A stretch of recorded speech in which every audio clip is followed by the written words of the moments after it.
Acercaos, hijos de Sigmar, seguidores de Malekith o devotos de Nagash. Acercaos y prestad atención. Sed bienvenidos a la Posada del Martillo.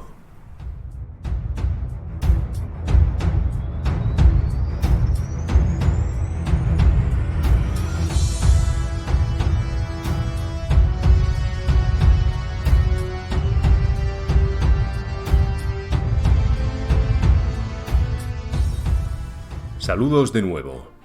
Uno de los primeros temas que tenía en mi lista cuando empecé con los podcasts era precisamente este, el de relatar la llamada Gran Guerra contra el Caos. Luego, por una cosa o por la otra, se fue quedando en el cajón, pero dado que se ha puesto a la orden del día gracias a Warhammer World, me he decidido a contaros lo que fue esta guerra. El último anuncio de Warhammer Community nos dice que el mapa y por tanto el contexto del juego se ubica varios siglos antes del fin de los tiempos. Dice que justo antes de otra gran invasión del caos, y esta es muy probable que sea la de 2303. En un anuncio anterior, cuando se mostró el mapa de Bretonia, el rey de aquel entonces era Lowen Mataorcos, que reinó alrededor del 2200. Por tanto, nos ubicamos en pleno siglo XXIII. Aún es un margen bastante amplio, luego os expongo mi teoría al respecto, pero vayamos por partes.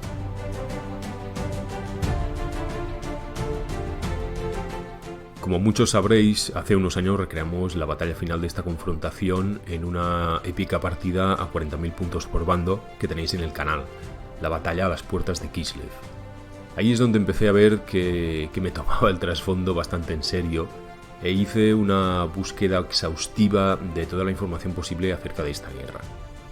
En ese vídeo informe tenéis un resumen de unos 15 minutos de esa guerra, apoyada con dioramas hechos con miniaturas y escenografía para esa ocasión, por si queréis echarle un ojo. La verdad es que este tipo de intro me pareció muy original y novedosa y luego lo repetí con el Paso del Fuego Negro. Y es un trabajo largo, pero el resultado me gusta mucho, así que si hago futuros informes de batalla, de buen seguro que seguiré ese mismo patrón. En cualquier caso, en este podcast voy a ser algo más concreto e incluso añadiré información que he encontrado posteriormente. Vamos a ubicarnos.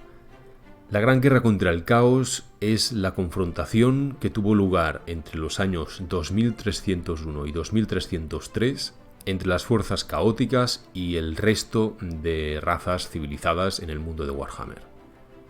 Por tanto, unos 200 años antes de la época actual.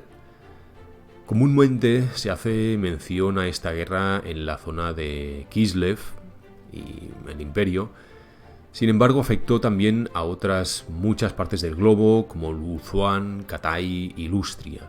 Es decir, es una guerra total, el punto en el que el destino del planeta pendía de un hilo. Y el máximo responsable de todo ello, la figura que logró apartar las disputas de los 4 dioses del caos y reunir sus hordas bajo un único mando, fue un caudillo norse llamado Asa Barkul. De él solo tenemos una sola ilustración de Adrian Smith. Si estáis viendo el vídeo en YouTube, es la que aparece en pantalla. Y como veréis, también tenemos alguna descripción, pero bastante corta. En cualquier caso, empecemos por el principio.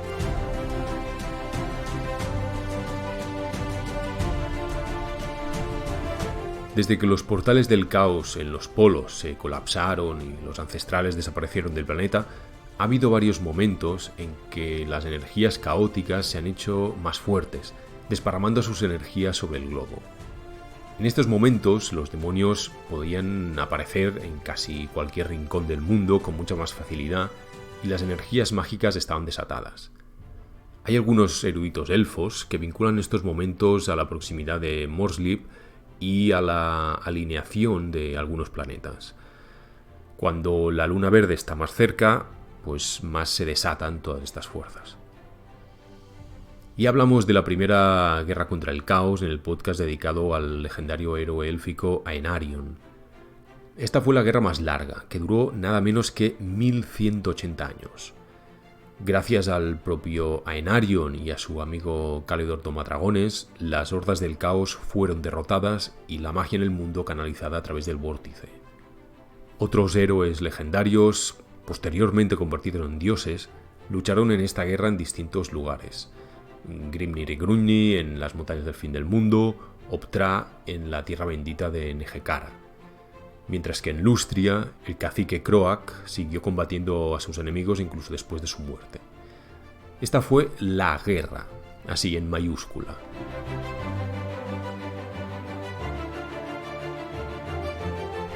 Posteriormente, los dioses del caos han intentado conquistar el mundo en varias ocasiones mediante un caudillo o un señor de la guerra especialmente poderoso. Alguien capaz de apartar las diferencias entre los seguidores de estos dioses y unirlos bajo un objetivo común. Estos paladines de la oscuridad son los llamados grandes elegidos, los Everchosen en inglés. Hay registro de 5 de ellos, 5 a los que el príncipe demonio Be'lakor ha coronado a lo largo de los últimos 2500 años. El primero de ellos fue Morkar el Unificador, el segundo Van'Helm, el tercero Kardun el Glorioso, el cuarto Asabarkul y el quinto Archaon.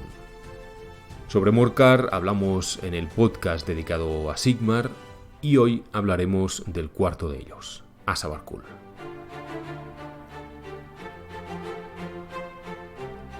Bien, como os decía, estamos en los albores del siglo XXIV, alrededor del año 2301, y lo que conocemos de la guerra se centra fundamentalmente en 2 frentes, Ulthuan y Kislev.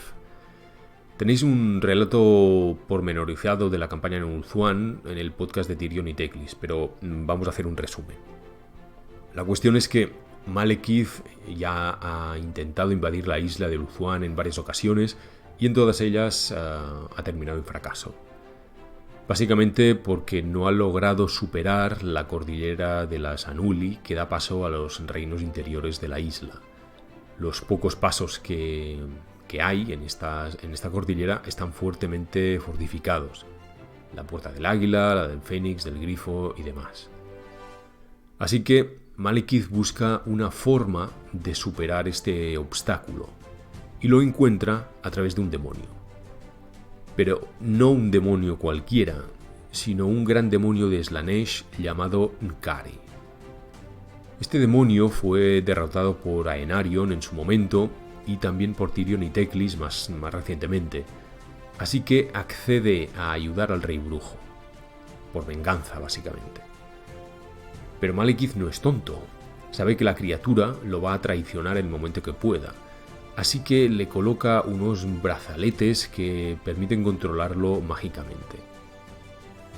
Paralelamente, su madre Morathi ha estado convenciendo o aliándose con varias tribus del caos para que se unan a su causa.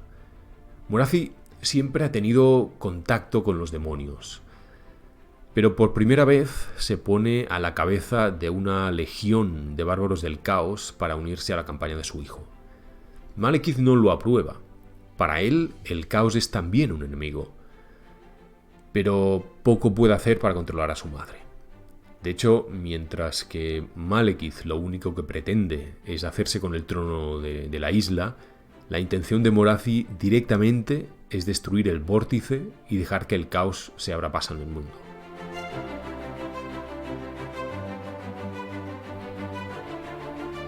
Así que mientras la mayor parte de fuerzas de Nagaroth zarpan hacia la isla al mando de Malekith, con N'Kari y a su servicio, otro ejército, el de Morathi, con seguidores mortales del caos, se dirige a la isla por el nordeste. Este segundo ejército cuenta con guerreros del caos, hechiceros de Tzeentch y demás, pero fundamentalmente con bárbaros del caos. La estrategia de Malekith tiene éxito y logra sorprender a los altos elfos atacando a sus reinos y ciudades en varios puntos a la vez, gracias a los portales dimensionales que crea N'Kari por toda la isla. Y a su vez Morathi desembarca en el reino de Ibres a sangre y fuego. En Lothern, la capital, el rey Fénix Finubar se salva por muy poco de morir a manos del mejor asesino Druchii de la historia, Urien Poisonblade. Después del impacto inicial y gracias a muchos sacrificios, los altos elfos empiezan a presentar resistencia aquí y allá. Pero el punto clave es el bosque de Avelorn. Es ahí donde mora la Reina Eterna, la clave para someter a los Asur.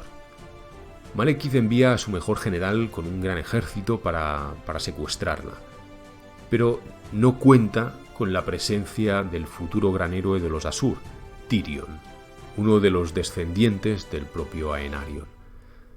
Y será él, junto con su hermano gemelo Teclis, un muy poderoso mago, quienes organizan el rescate de la reina.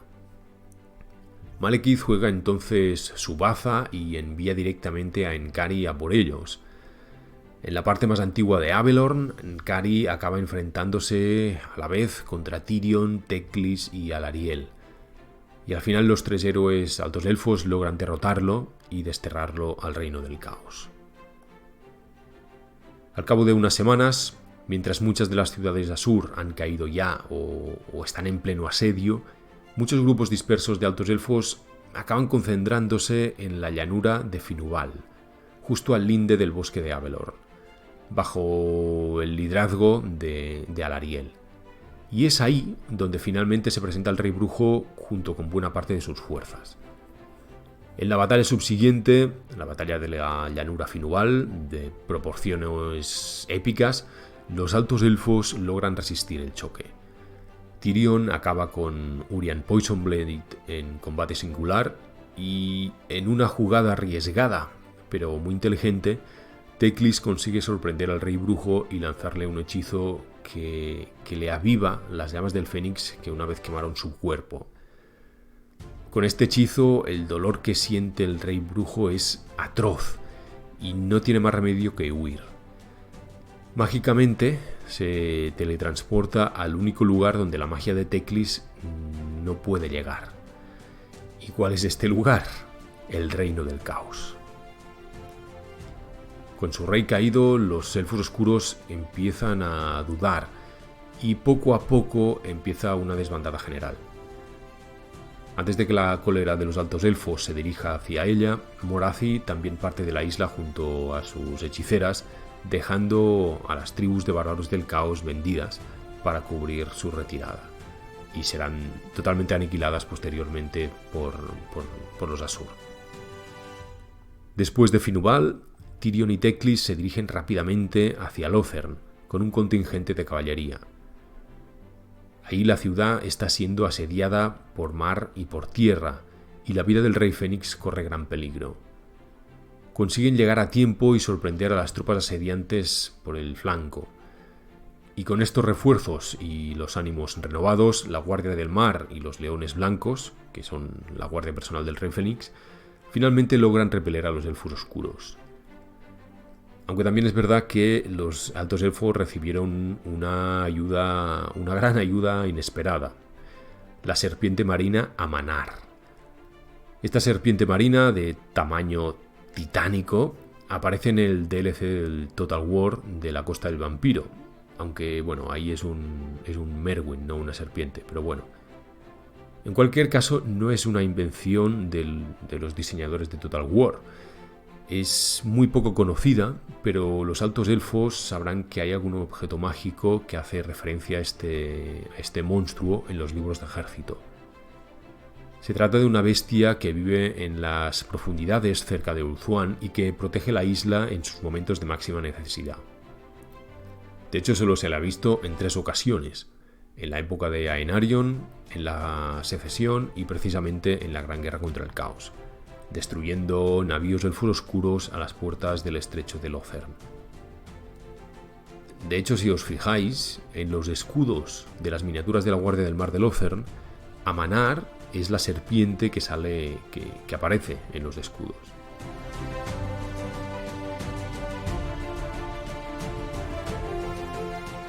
Así que el vórtice finalmente ha sido salvaguardado y los altos elfos han logrado la victoria frente a sus primos. Pero lo cierto es que las bajas por ambos bandos son incalculables. Los reinos están sumidos en la devastación y los campos y los bosques arrasados, además de decenas de miles de bajas. Es por ello que cuando a las pocas semanas llega un barco humano procedente del Imperio, en busca de ayuda, son muy pocos aquellos que están dispuestos a socorrer a los humanos. Peter Laszlo, un emisario enviado por un líder de los hombres, ha llegado a Ulthuan buscando apoyo mágico del que carecen los imperiales en esa época. Recordemos que hasta entonces la práctica de la magia estaba prohibida y perseguida. Pero consciente de las fuerzas que dominan los hechiceros del caos, el imperio no tiene más remedio que pedir ayuda a los elfos. Solo los magos Teclis, Yrtel y Finreyr, junto con solo un puñado de soldados altos elfos, acudirán en ayuda de este nuevo líder de los humanos. Y este nuevo líder es un sacerdote de Null llamado Magnus. Y así es. En esta época el imperio no está unificado como hoy en día. Hay 4 dinastías que se disputan el trono imperial desde hace siglos, y a menudo enfrentándose militarmente entre sí. En el año 2301 empezaron a mostrarse algunos signos de que algo pasaba en el mundo. Más plagas y pestes de lo habitual, gente que se volvía loca, pozos que se secaban. A la vez, las incursiones de los hombres bestia en el viejo mundo se volvieron más habituales y más audaces, mientras que en las ciudades los cultos secretos a los dioses oscuros crecían en poder. En el lejano norte, un señor de la guerra está consiguiendo reunir bajo su mando a decenas de miles de bárbaros y de guerreros del caos, de bestias e incluso de demonios. Se trata de un caudillo kurgan llamado Asabarkul. Con la bendición de los 4 dioses del caos, Asabarkul reúne a sus lugartenientes y empieza a bajar hacia el sur. Fue entonces, en el primer santuario del caos erigido en el mundo, donde el príncipe demonio Belacor es obligado a otorgarle la corona de la dominación, convirtiéndolo así en el gran elegido. En este punto, una de las curiosidades es que, pese a que la Gran Guerra contra el Caos ya estaba en el trasfondo desde al menos la 4ª edición, nunca se había mencionado el nombre de su general absoluto. No fue hasta el libro Hordas del Caos, de 6ª edición, que este personaje tuvo nombre por primera vez. En el libro Matabestias de William King, que fue publicado solo un poco antes, como este personaje aún no tenía nombre oficial, King lo llamó Scathlock Garra de Hierro. Pero bueno, este nombre fue abandonado en ese libro, solo como anécdota. Por otro lado, a diferencia de Archaon, Asabarkul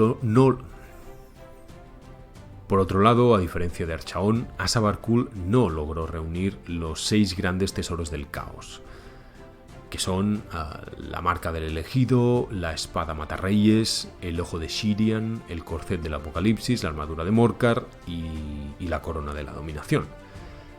Parece que Asabarkul solo contaba con el último de estos objetos y probablemente también con la marca del elegido. La armadura de Morkar había pertenecido al primer elegido del caos y la espada matarreyes al segundo, Avangel, pero no serán recuperados hasta época de Archaon. Muy bien, pues a finales del 2301 los ejércitos de Kul empiezan a llegar a la frontera con Kislev.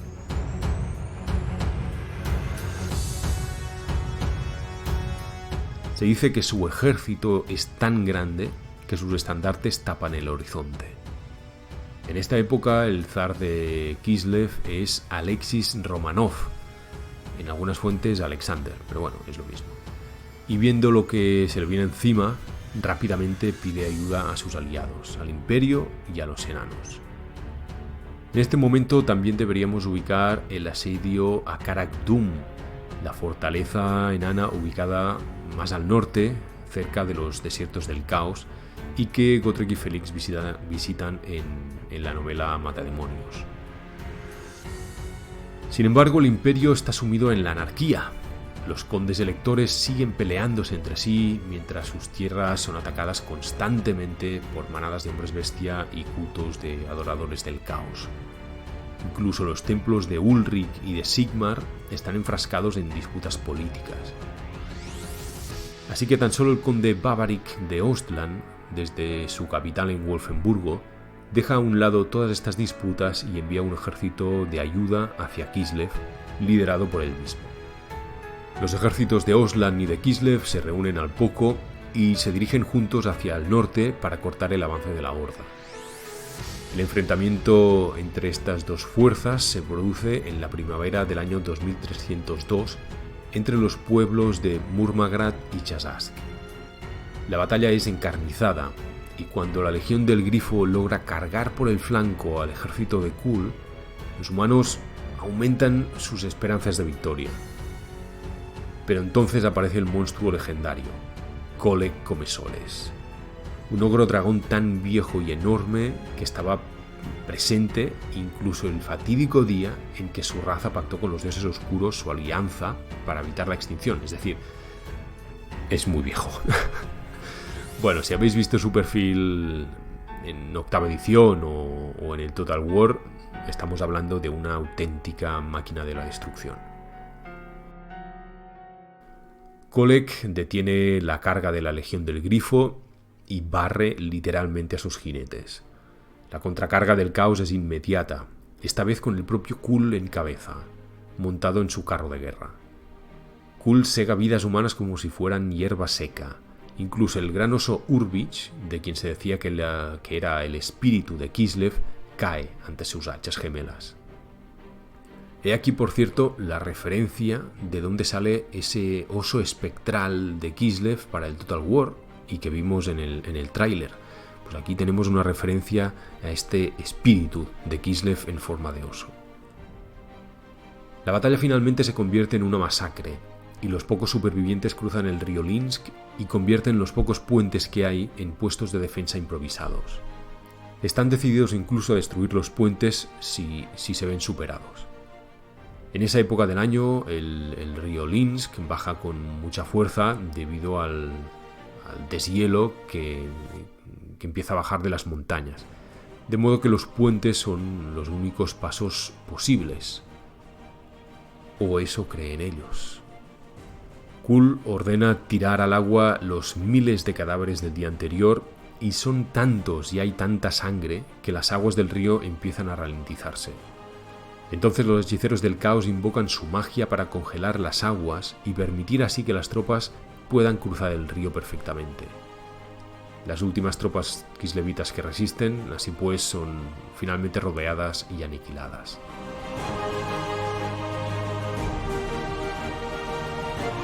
El siguiente objetivo de Kull es la ciudad de Prag, una de las mayores urbes de Kislev y la más septentrional. Las murallas de Prag son enormes, rodeadas además por un foso y protegidas con hechizos. Kull no tiene prisa, ni quiere perder hombres inútilmente, así que levanta un campamento alrededor de la ciudad para aislarla y espera a que el hambre y posteriormente la peste actúen contra los defensores. Además, desde Norska le llegan los refuerzos del temible señor del caos Engra Espada de Muerte. Se trata del personaje que ilustró magistralmente Adrian Smith y que fue portada del libro de Ejército Hordas del Caos, en una ilustración que seguro que todos vosotros habéis visto.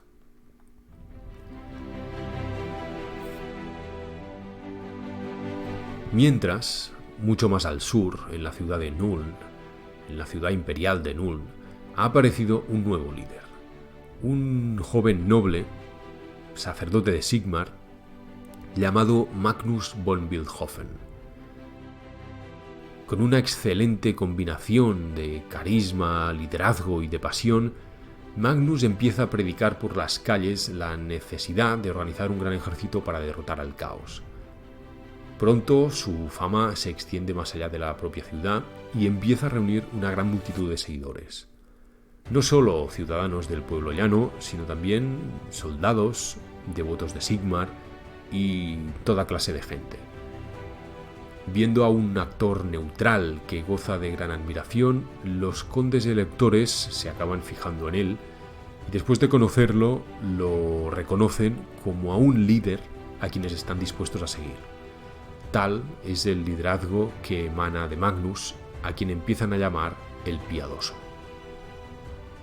En la revista War Master Magazine número 12 del año 2002 recrearon la batalla a las puertas de Kislev y aparecen mencionados en ella 3 condes electores que acompañaron a Magnus y que por tanto son de esta época. Uno es Adolphus Teuton, conde de Reikland, está también Manfred Stipe de Stirland y otro, sin detallar la provincia, que se llama Werner Kurndorf.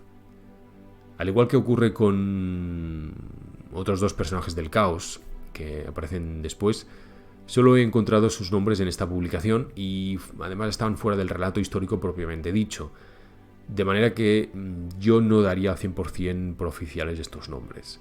Quizás simplemente fueran los que les pusieron los jugadores en esa batalla. En cualquier caso, no son los hombres que aparecen en el mapa de Ulwald, eso seguro. Por otra parte, en un número de la revista Inferno apareció un relato ilustrado con otro conde que también habría participado en esta contienda, un tal Bernhard el Bravo. Dicho esto, los condes electores del Imperio reúnen sus ejércitos bajo el mando de Magnus y se dirigen hacia el norte. También se une a ellos el gran teogonista de aquella época, llamado Ruben Grolfgar. Como no, Magnus era un sacerdote de Sigmar, por tanto, los primeros que le darían su apoyo en principio sería la Iglesia. Fue en este momento que Peter Laszlo, el amigo de Magnus, que había sido enviado a buscar ayuda entre los elfos, regresa de Ulthuan. Y junto a él viajan aquellos 3 archimagos, Teclis, Yrtel y Finreyr. Habida cuenta la total incapacidad mágica del ejército imperial, los 3 archimagos se ponen a buscar cualquier humano que tenga habilidades para controlar los vientos de la magia y les empiezan a instruir durante la marcha. Entre estos humanos se encuentra Volans, que a la postre se convertirá en el primer gran patriarca de los colegios de la magia. De ahí el nombre del báculo de Volans, por ejemplo. También hay un tipo llamado Frederick von Tarnus, un capitán de los grandes espadrones de Carroburgo, quien, viendo que podía controlar la magia, él mismo huyó de la ciudad temeroso de sus propios poderes y creyendo que estaba maldito de alguna manera. A los que jugáis con sexta edición, en el libro de Ejército del Imperio hay un objeto mágico llamado la armadura de Tarnus, que precisamente permite a un hechicero llevarla y poder seguir lanzando hechizos, pues era su armadura. Teclis le muestra que su habilidad no es una maldición, sino todo lo contrario. Pero ya sabemos que en aquella época, pues la práctica de la magia en el Imperio, lo que decíamos antes, estaba perseguida. Hasta entonces, por lo menos. El ejército llega hasta Middenheim para reabastecerse e incorporar a más tropas. Pero allí se encuentran las puertas cerradas. El Ar Ulrich de aquella época, que es el sacerdote de más rango del culto a Ulrich, es un tipo duro llamado Christoph. Y está convencido de que este seguidor de Sigmar de que Magnus no es nada más que un charlatán y en sus sermones lo acusa de herejía. Sin perder tiempo en discusiones banales, Magnus decide penetrar personalmente, de forma clandestina, en la ciudad, se presenta ante Christoph y frente a sus seguidores, y en una de las ceremonias, para demostrar sus puras intenciones, entra en la llama de Ulrich y sale de ella indemne. Como si fuera un rey fénix, vaya. El Ar Ulrich queda impresionado y ante la evidencia de que goza del favor de su dios, se une a su causa. Con las tropas de Middenland a su lado, Magnus decide dividir entonces su ejército en 2 fuerzas. Una, compuesta por caballería, parte inmediatamente de Middenheim con la orden de auxiliar la ciudad de Prague. El objetivo es retrasar el asalto hasta que lleguen los demás, hasta que llegue la infantería. Esta fuerza la dirige el conde Bernhard el Bravo y cuenta con la compañía del Arulric y del mago elfo Finreir. La segunda fuerza, compuesta por el resto del ejército, la artillería y demás, se dirige hacia la ciudad de Kislev, donde Magnus planea reabastecerse, unirse al ejército del zar, descansar y luego atacar juntos a la Horda del Caos por la retaguardia. Este es el plan inicial. Sin embargo, en Prag las cosas no marchan muy bien para los humanos. Cuando la plaga está en su momento álgido, en invierno del año 2302, Kul ordena el asalto total. En el libro de octava edición de Guerreros del Caos, en la descripción de un objeto llamado el Cáliz del Caos, se menciona que Kul reunió a sus paladines la noche anterior al ataque y les dio de beber de un recipiente que contenía la sangre hirviendo de un demonio. Algunos murieron allí mismo, pero los que no, mutaron rápidamente y aumentaron su poder. Así pues, el asalto empieza por varios puntos a la vez, de forma brutal e imparable. Es como un tsunami. Miles de guerreros y bárbaros del caos, seguidos de hombres bestia, asaltan las murallas con escalas y torres de asedio. Los kislevitas, hambrientos y enfermos, intentan repeler los ataques, pero pronto empiezan a verse sobrepasados. Además hay registro de otras bestias legendarias que también participaron en el asedio: Cole Comesoles, el mamut del caos Angkor o el paladín de Korn Arval el Invencible. Se dice que aquel día Arval mató a 1.000.000 de hombres.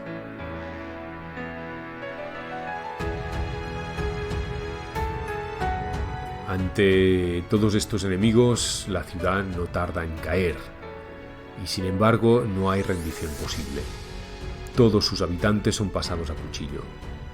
Y no contento con ello, Asabar-Kul ordena a sus hechiceros preparar una ofrenda a los dioses, profanando el templo de Ulric de la ciudad. Como por respuesta, el caos extiende sus negras nubes por el territorio troll y penetra hasta Prag.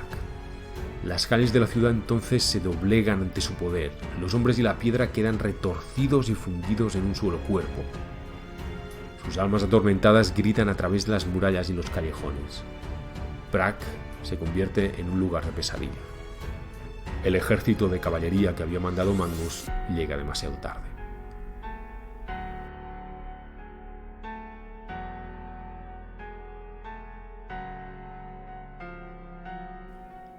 Tras conquistar Prag, la Horda de Kul prosigue su avance hacia el sur, hacia la capital de Kislev, dejando atrás la avanzadilla de Magnus sin darse cuenta. Mientras otros ejércitos de bárbaros marchan no desde los desiertos, sino desde Norska, también hacia Kislev, por el oeste. Por un lado, Sven Mano Ensangrentada realiza un rápido ataque a la ciudad portuaria de Erengrado y la reduce a cenizas. Por otro lado, Valmir Aisling ataca la fortaleza enana ubicada en Norska, Krakadrak. Después de un largo asedio y ya sin ninguna esperanza de poder sobrevivir, el rey enano de la ciudadela, llamado Barba de Plata, ordena a sus artilleros cañonear no ya a las tropas del caos, que son innumerables, sino a las propias montañas, sepultando al ejército del caos y a los últimos enanos que pelean en el valle. En el interior de la fortaleza aún quedan atrapados muchos guerreros del caos y también enanos, que siguen combatiendo pese a haber sido sepultados para siempre. Cuando las tropas de caballería de Bernhard y Christoph llegan a Prag, son testigos de la pesadilla viviente en que se ha convertido la ciudad. Aunque están agotados por la travesía, la rabia y el deseo de venganza llenan sus corazones e insuflan una nueva fuerza a sus cuerpos. Así que, sin perder un minuto más, dan media vuelta y se ponen a seguir el rastro de destrucción del ejército de Kul. Además, durante la marcha, grupos dispersos de jinetes Ungol y de otros kislevitas se van uniendo a ellos. deseosos de enfrentarse al enemigo. No tardan mucho en encontrarse con su retaguardia, donde grupos dispersos de mutantes, de parias y de hombres bestia rezagados deambulan porque no son suficientemente poderosos para estar en el cuerpo principal. Sin detener siquiera sus monturas, el ejército de Christoph y Finreir se lanzan a por ellos para saciar su sed de venganza. Y la sacian. Varios grupos de la retaguardia son aniquilados bajo las pezuñas de la caballería. Después de la escaramuza, los imperiales no tienen más remedio que descansar, tanto ellos como sus monturas. En los siguientes días seguirán acosando la retaguardia de la inmensa horda de Kull. Trabajo no les falta.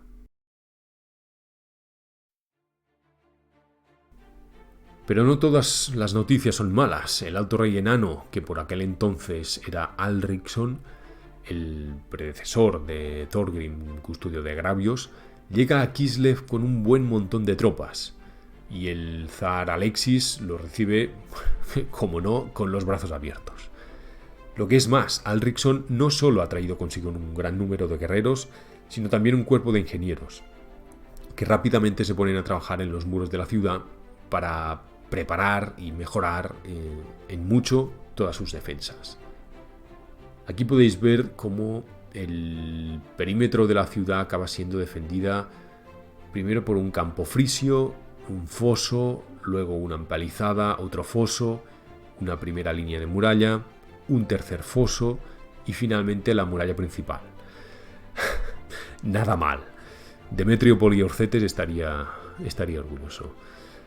Mientras, Magnus el Piadoso sigue su avance hacia la ciudad de Kislev, pero el ritmo es lento. Las máquinas de guerra, el tren de suministros, la organización logística es compleja. Y cuando al fin ascienden la última loma y ven a lo lejos las torres redondas de Kislev, se dan cuenta con angustia de que el ejército de Kull ya ha llegado. No solo no han podido ayudar a Prag, sino que además han llegado demasiado tarde para unirse a las tropas del zar y poder descansar tras la larga marcha. Os cito este fragmento.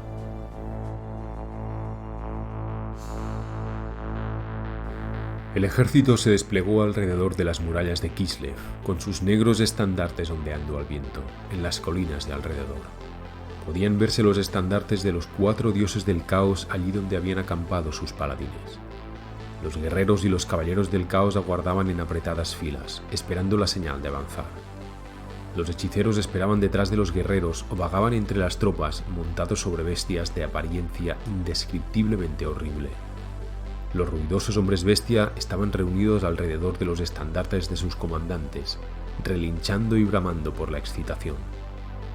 En medio de la maloliente multitud sobresalían seres gigantescos de amplias y feas caras, pero no era posible determinar si eran criaturas mortales o demonios del caos. Sabemos que también hay algunas tribus de ogros luchando junto a Kull, aunque también las hay en el bando de Magnus. Y los enanos del caos también participaron apuntando sus letales cañones infernales. Así pues, lo que viene a continuación es la batalla a las puertas de Kislev.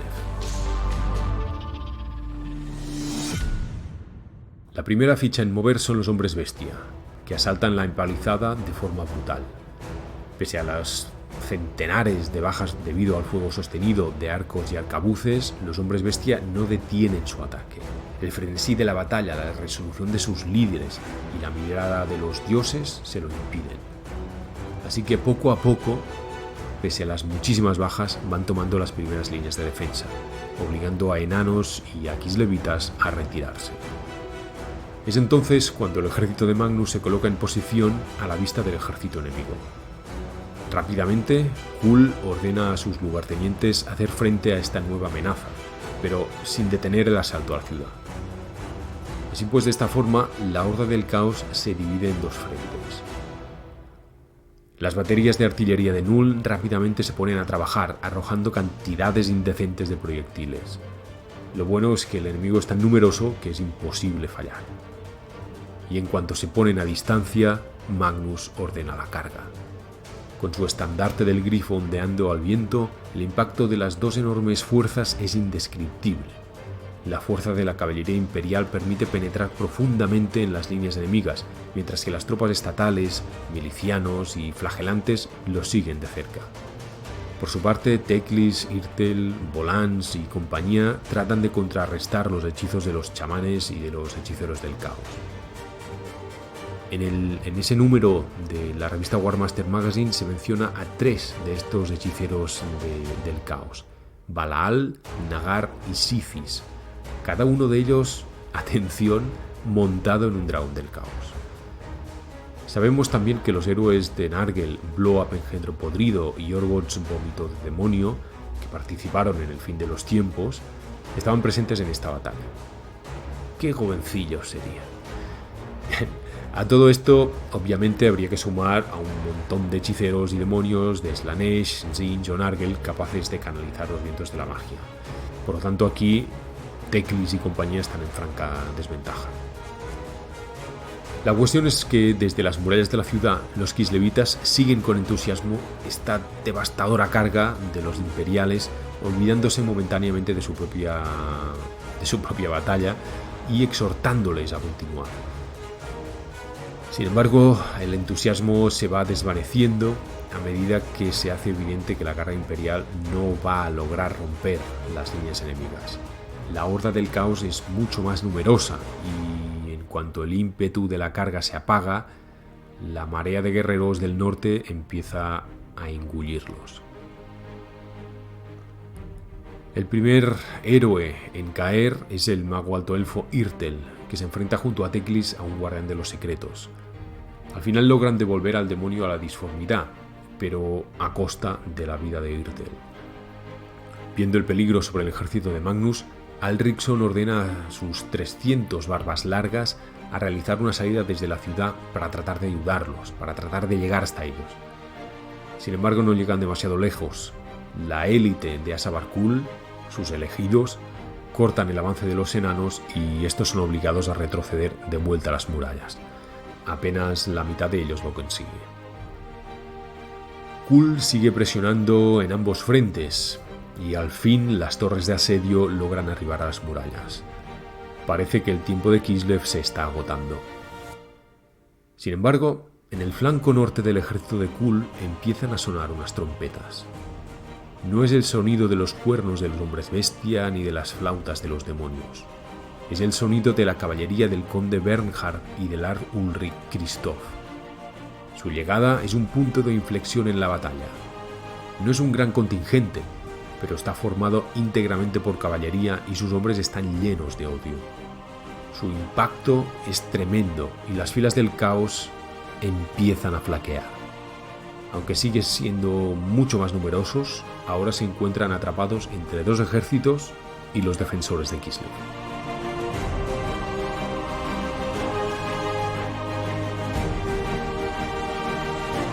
Viendo que la batalla se encuentra en un punto crítico, el zar Alexis ordena realizar una segunda salida. Las puertas de la ciudad se abren de par en par y una multitud de cosars y de jinetes alados, acompañados de iracundos enanos, carga contra los seguidores del caos. Es el propio zar quien se enfrenta en combate singular al paladín del caos Valnir el Segador y lo vence. Y también el engendro Scylla Anfingrim encuentra la muerte en este momento. Os leo ahora un relato que apareció publicado en la White Dwarf número 86, en la versión española, un número en el cual se presentaba el nuevo libro de Ejército Hordas del Caos para sexta edición. Y es un fragmento muy interesante.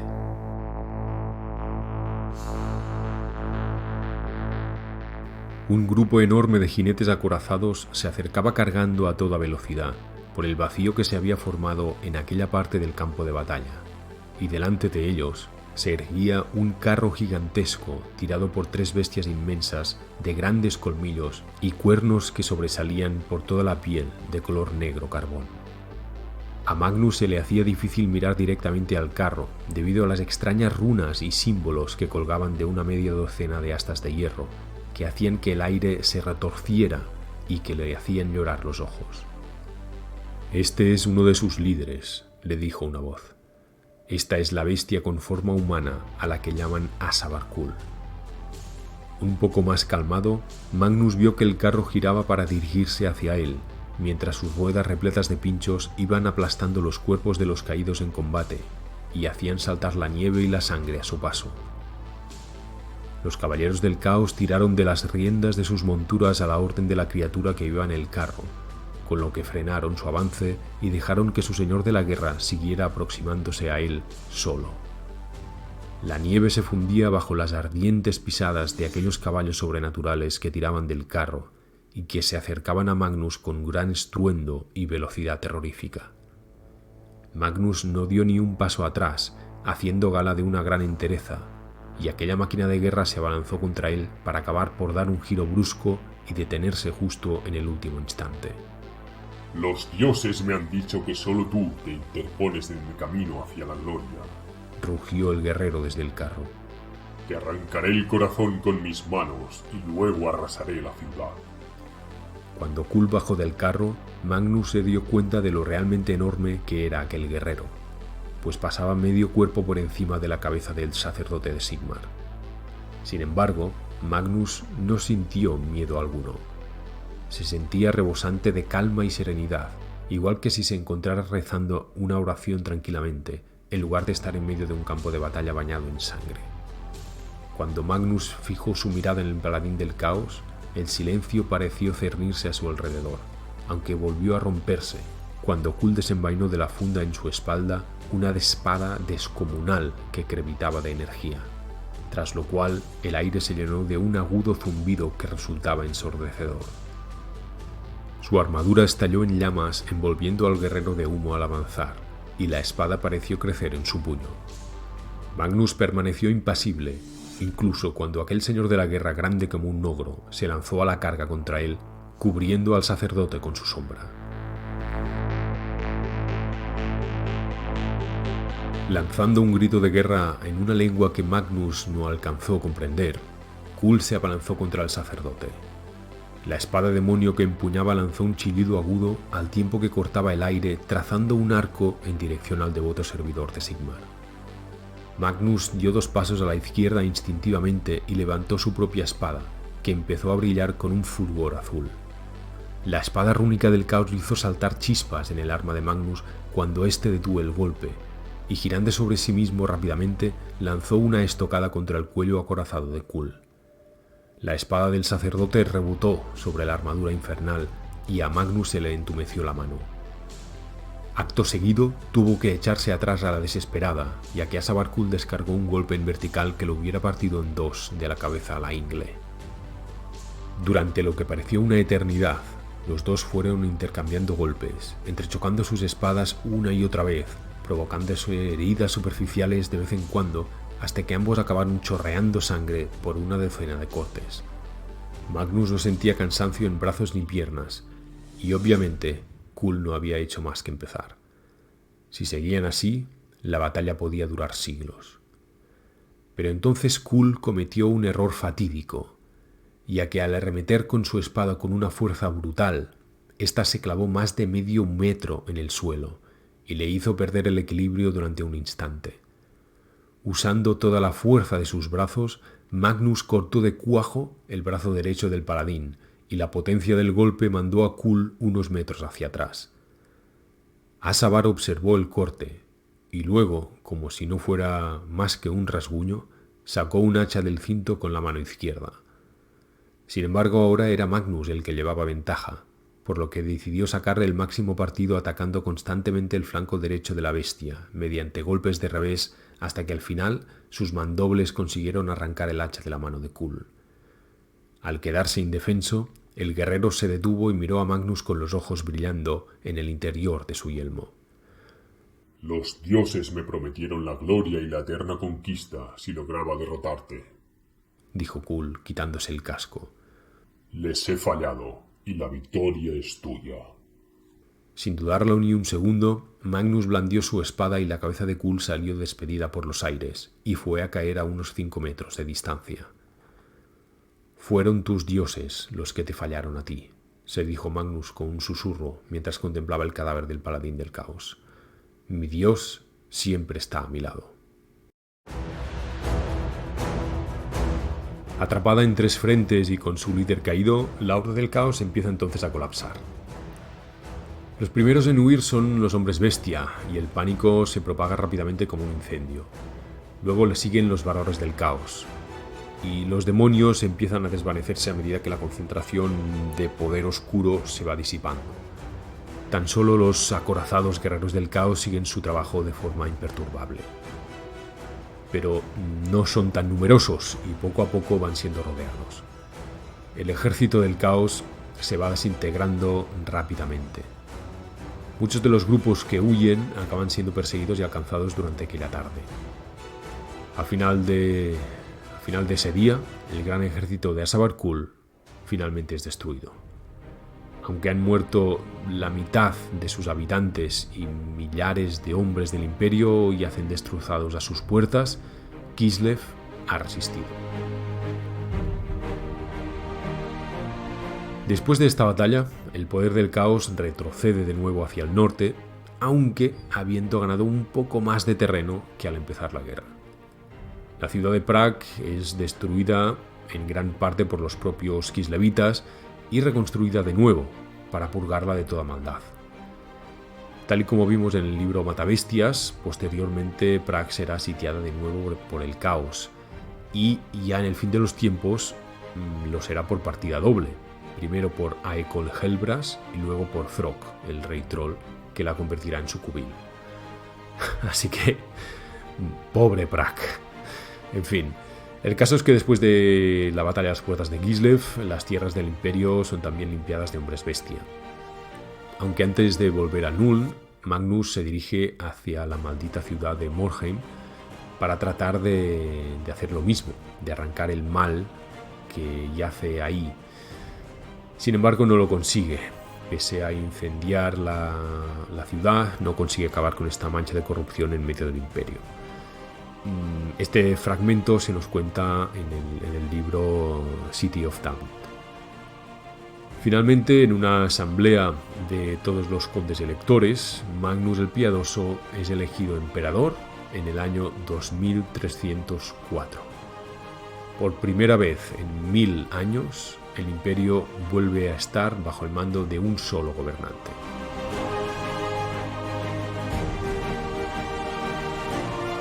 Además de acabar con la amenaza del caos, Magnus realiza importantes reformas en el imperio. Se funda una nueva orden de caballería, la Orden del Grifo, con los supervivientes de varias órdenes menores. Se promociona la Escuela de Artillería de Nuln y la de Ingenieros de Aldorf, y se funda también la Escuela de Magia. Consciente de la importancia de utilizar la magia para luchar contra el mal, Magnus le pide a Teclis que cree una escuela para enseñar a los humanos a canalizar los vientos de la magia.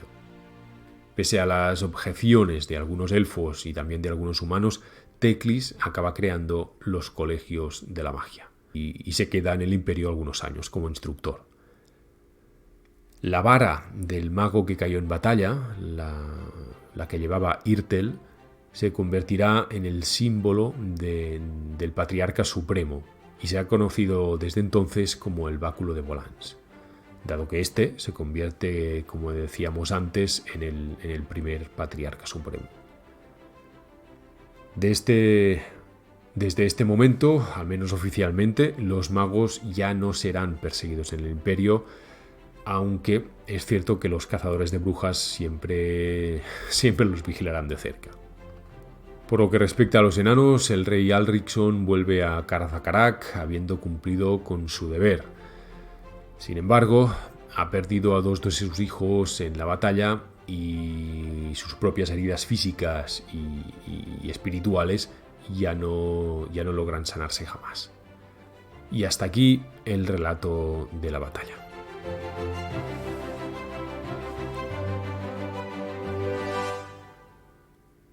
Bueno, como habéis visto, hay un montón de personajes especiales en ambos bandos, algunos viejos conocidos, otros desconocidos totalmente, En el bando del bien tenemos, por ejemplo, a Magnus el Piadoso, a Teclis, al zar Alexis Romanov, al alto rey enano Alriksson, al Arch Ulrich Kristoff.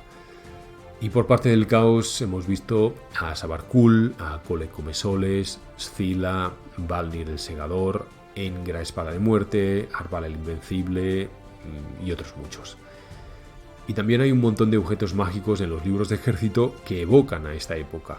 El sudario de Magnus, el que comentábamos ahora, el báculo de Volans, el anillo de Volans, el cáliz del caos, el bastón de mando, la armadura de Tarnus, la corona de la dominación. La verdad es que el juego siempre es mucho más interesante cuando conoces de dónde vienen las cosas, y como veis, la gran guerra contra el caos es un momento importantísimo en la historia de Warhammer. Por otro lado, si bien lo que conocemos de la gran guerra contra el caos involucra a Kislev, al Imperio, a los enanos, buenos y malos, a elfos y en menor medida a ogros, hay otras razas, y al caos obviamente, hay otras razas de las cuales no sabemos prácticamente nada. ¿Qué pasa en Bretonia o en Lustria? O con los reyes funerarios, Skavens, orcos y goblins o condes vampiro. Parece que se mantienen al margen, pero quién sabe. Aquí hay mucho por explorar, pero vaya, que al menos yo sepa, salvo alguna pequeña mención en los Skavens, no hay nada escrito. También existen algunas versiones o fragmentos muy cortos que se contradicen con el trasfondo canónico. Por ejemplo, en el libro de rol The Realm of the Ice Queen se afirma que la batalla a las puertas de Kislev duró 3 días, al igual que en el suplemento de Black Library The Empire at War, donde se analizan de forma meticulosa 6 grandes batallas del Imperio. Un libro muy recomendable, por cierto. En otros sitios, la muerte de Asabarkul no se produce a manos de Magnus, sino de otras formas. Algunos rumores dicen que fue traicionado por uno de sus lugartenientes y otros que fue mortalmente herido mientras asaltaba las murallas. Otra curiosidad es que en algunos mapas aparece la tumba de Asabarkul, justo al norte del Paso Elevado, como si sus seguidores se hubieran llevado el cuerpo y le hubieran construido un monumento en su nombre. Y aquí hay aún otra versión. En el libro Marca del Caos, que ya reseñamos hace un año por ahí, según Anthony Reynolds, fueron los elfos quienes se llevaron el cuerpo de Asabarkul y lo enterraron en un lugar alejado para que no fuera encontrado por ningún seguidor, en una pequeña isla del Mar de las Garras. Cosa que no consiguen, porque, a ver, ¿cómo vas a, para que no sea encontrado por quién? ¿Por los hombres lagarto? Porque claro, si lo entierras en el Mar de las Garras, que está junto a Norska, pues evidentemente su tumba es encontrada al año siguiente. En fin.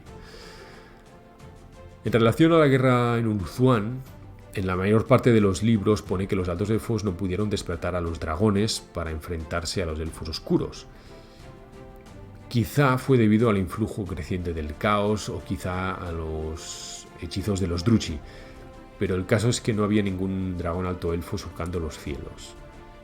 De hecho, en la trilogía de William King no se menciona a ninguno de ellos. Sin embargo, tanto en el libro de Mercenarios de quinta edición como en el suplemento Triunfo y Traición, que recoge la mención anterior, se dice que había un jinete de dragón de Caledor liderando a una hueste de dragones, Asarnil. Este héroe participó en la batalla de Finuval a lomos no de un dragón, sino de un gran dragón.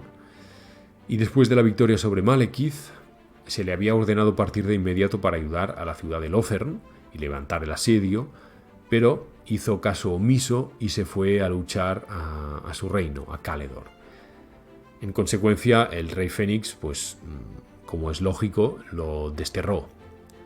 Y Asarnil partió con su dragón hacia el viejo mundo y ahí se convirtió en mercenario.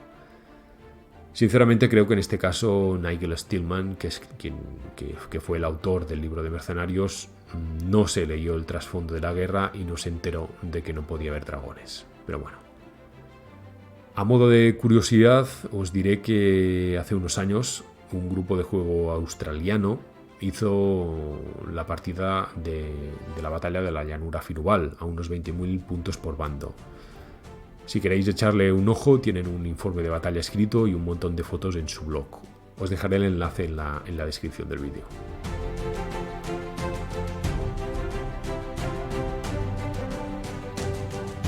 Para finalizar, un par de cuestiones más. Lo primero que hay que tener en cuenta es que todo esto que os he relatado es lo que hay en el trasfondo actualmente. Nada impide, y esto es importante, que Andy Hoare y su equipo decidan mover algunas fechas, o ignorar algunos acontecimientos o personajes, o reelaborar algunas historias, como ya ha sucedido en varias ocasiones en el pasado. Esto hay que tenerlo muy presente, ¿vale? En segundo lugar, como os decía al inicio, entre Lowen Mataorcos y la Gran Guerra contra el Caos hay 100 años de diferencia. Eso es mucho tiempo. Lowen, por tanto, no era contemporáneo a la invasión del Caos.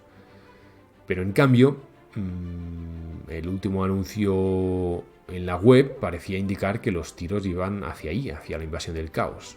¿Cómo podemos encajar todo esto? Una posibilidad es que el juego sea una campaña, o mejor dicho, que cuando lancen el juego lo hagan en campañas. Esto ya lo habíamos comentado en los primeros vídeos sobre el World, ¿vale? Que imitarían la forma de lanzar el juego como lo habían hecho en Warhammer, la herejía de Horus, e irían lanzando campañas que no necesariamente estaban ocurriendo en el mismo tiempo. Bien, pues es posible que aquí hagan lo mismo. Todo ello englobado en un periodo que dure precisamente 100 años y que permita incluir a razas que no participaron directamente en la guerra contra Asabarkul. Casualidad o no, 4 de estas razas son Bretonia, orcos y goblins, Skavens y elfos silvanos, que son los implicados en la cruzada de caballeros nobles de Lowen en el 2200.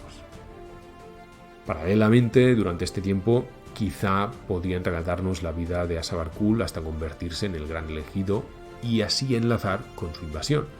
En fin, las posibilidades, la verdad es que son infinitas. Por tanto, podría ser un compendio de campañas que empezarán por ahí, con Lowen, y que transcurriera durante un siglo, con diferentes campañas por en medio, hasta la Gran Guerra contra el Caos. Puede parecer un poco raro, pero como ya os digo, en el mundo de Force World esto no sería extraño. Bueno, en cualquier caso, aquí dejamos abierta esta posibilidad, que desde mi punto de vista es bastante probable. Me habéis preguntado también por el contexto político y militar de otras razas en este momento. Si todo esto acaba circunscrito entre el 2200 y 2300, la verdad es que no es muy diferente del año 2523, que es la época contemporánea de Warhammer, justo al inicio del fin de los tiempos. Al final son solo 200 o 300 años de diferencia de una historia de más de 10.000. Los ejércitos de altos elfos, elfos silvanos y elfos oscuros son exactamente lo mismo. Podríais utilizar las mismas tropas que hasta ahora, incluso sus reyes son los mismos. Sí que es verdad que no podríais poner, por ejemplo, a Shadowblade o a Coril, que son más jóvenes, pero el resto, todo igual. En cuanto a enanos, lo mismo, solo que en lugar de Thorgrim, custodio de agravios, el rey era Alriksson. Tampoco podríamos meter al Cercena Goblins de Malakai Makaison, pero podríais poner a Gotrek, pero no a Félix. Bueno, de hecho no. De hecho, claro, por aquella época Gotrek aún no era matador, sino ingeniero. O sea que tendríais que conversionarlo mucho. Obviamente, condes vampiro y reyes funerarios, todo igual que en octava. Y luego razas menos longevas como los pieles verdes, otros reinos humanos, ogros, pues irían todo con las mismas tropas, pero son los personajes especiales actuales. En cuanto a los Skavens, un poco lo mismo, con la diferencia que el Consejo de los 13 sí que son los mismos.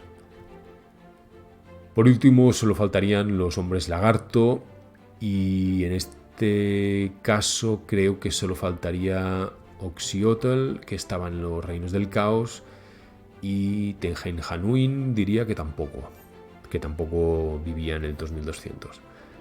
Otra cosa es si deciden ampliar el horizonte a otros tiempos, cosa que pueden hacer más adelante, por ejemplo. A lo mejor ahora no lo tienen planteado, pero si el juego triunfa, podrían planteárselo. Imaginad la Guerra de la Barba, las guerras de los condes vampiros, la unificación del imperio bajo Sigmar, la secesión. Eso serían ya palabras mayores. Pero de momento no creo que vayan tan lejos. Ojalá sí, pero tengo mis dudas. Ya veremos. En fin, hasta aquí el programa de hoy. Espero que os haya gustado y nos vemos en el próximo capítulo. Un saludo.